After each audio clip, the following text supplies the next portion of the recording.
Understanding the relationship between food and emotion is a loaded gun.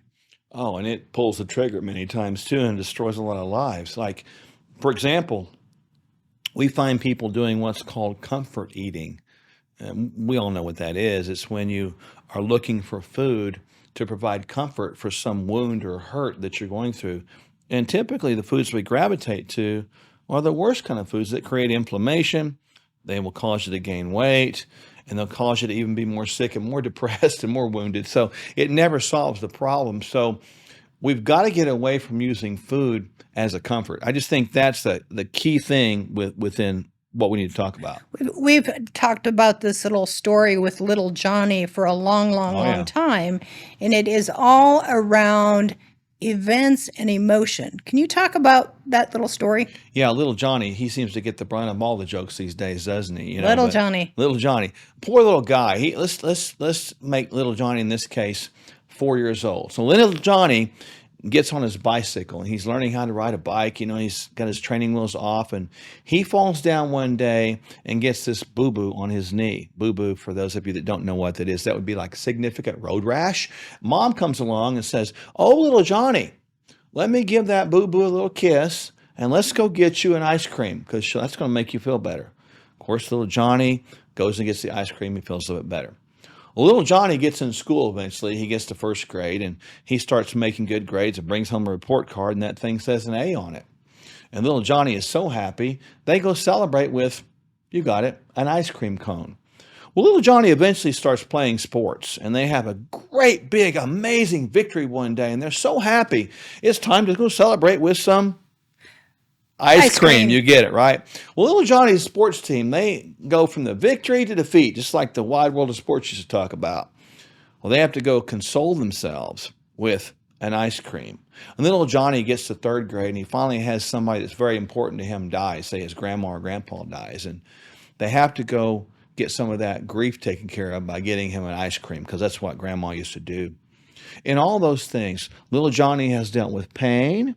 Little Johnny has dealt with achievement. He's dealt with victory. He's dealt with defeat. And he's dealt with grief by ice cream. So These little ice things, cream becomes the emotional band-aid. bingo. And little Johnny never knows how to deal with that. And so when little Johnny gets to being a grown man, all we are is products in adults. We're products of our childhood. And all those memories are sort of cooked into and baked into and tattooed into our hypothalamus. In a sense, where in our inner brain, we have that memory that says, I know why I felt better and what made me feel better. So those triggers appear again. We've got to relearn those triggers. And I'm not saying that ice cream is bad. I didn't say that at all. But to use food as a band-aid in all those emotional things translates children into addictive eaters when they have problems as adults. And emotional eating, the satisfaction from emotional eating will never be satisfied, No. which is completely different than true physiological hunger or hunger pangs. If Yeah. you're truly physically hungry and you eat nutritious food, you will satisfy the hunger pangs. But Yeah. the emotional need will not be satisfied just with emotional eating. No, it will actually make you more hungry. It's funny, there's a term that is used a lot of times that we kind of consider it overeating. It's called gluttony. But gluttony, by definition, is the insatiable desire for something that will never bring about satisfaction. Think about that for a moment. The insatiable desire for something that will never bring about satisfaction. That's a huge deal. And that could be anything. I mean, you could become addicted to anything, like even drugs, but you can become so addicted to food in those times of hurt and wound. And boy, in our world today, people hurt and they have wounds and they have pains and they have traumas and dramas and uncertainties. And a lot of people, I mean, even with the past, remember the pandemic we had and went through a couple years ago?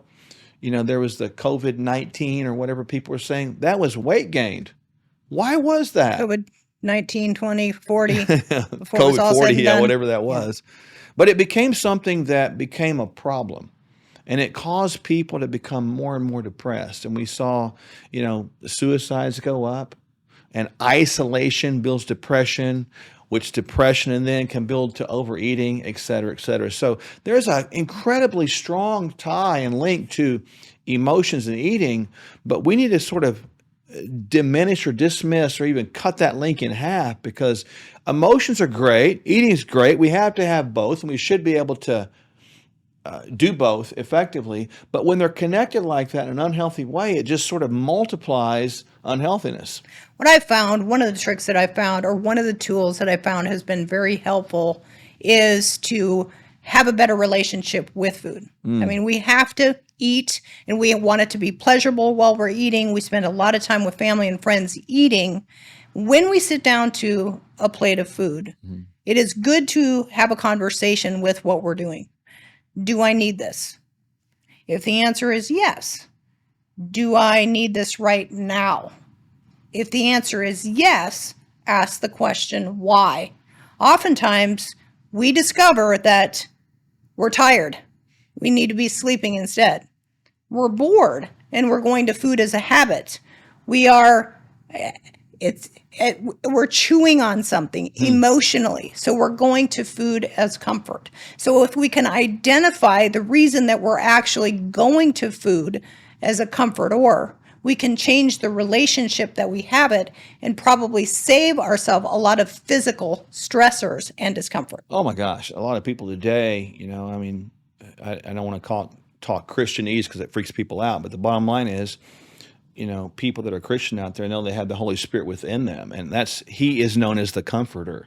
So if you think about this, why are we trusting in this piece of food over here that's not got any nutrients in it over the real Comforter? It kind of makes you think about that. But honestly, if you're a parent out there and we talked about with little Johnny rings a bell with your child, begin to make some changes for little Johnny's good.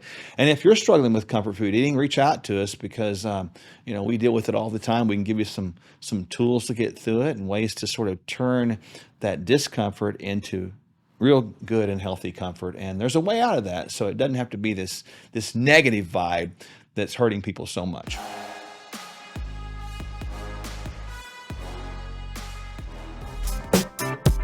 And when you navigate through these economies with people, here's what happens. We want to hold their hand through it, let them know when it's time to buy, sell, reallocate, get out of Dodge. Because a lot of times when you're struck with fear does two things. Number one, it can paralyze, and people just put their head in the sand and say, I'm just going to forget about it and hopefully it gets better. Or it causes you to make a wrong decision. And this is why we are here, is to help people navigate through the political quagmire nonsense that's going on, the economic malaise, and the absolute collapse that we're seeing. And when our freedoms are eroding, our political freedoms, our economic freedoms, our personal freedoms, our religious freedoms, our health freedoms, they're all tied together. But you know what doesn't need to erode with that? Our finances. KirkElliottPhD.com/Sherwood. Hey friends, you already know the answer to this, but we'll ask you anyway.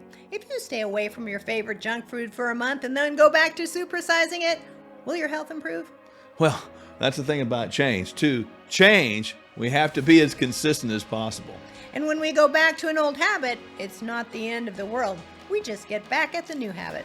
Before you know it, real transformation is evident to you and others. That's why we offer a bunch of helpful bonuses when you subscribe to Kingdom Fuel.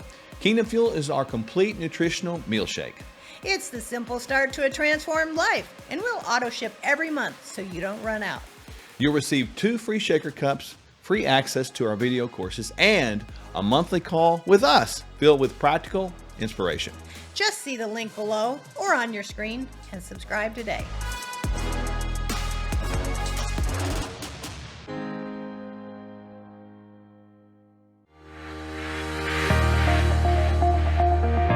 The body's amazing at recovery, so you want to give it every chance, no matter what time it is. So in that context, no, it's certainly never too late. You're never too old to start trying to be healthy. No matter where you are in terms of your health, that you can turn this around. It's never too late to start a wellness program, and it's never too late to reach your healthcare goals. There's an old adage, and I'm not sure where it came from, but I really do like it. And they say the best time to plant a tree is 20 years ago. The second best time is today. We just want people to hang on to hope. We are hope dealers. And if you are not paying attention to the 4 foundational pillars of health, physical, emotional, intellectual, and spiritual, eventually it is going to catch up. If we get all those 4 areas right, and we do it right, we see a dynamic occur in the middle called wellness, and that's where people get better. Their health is really going to return as a side effect of wellness.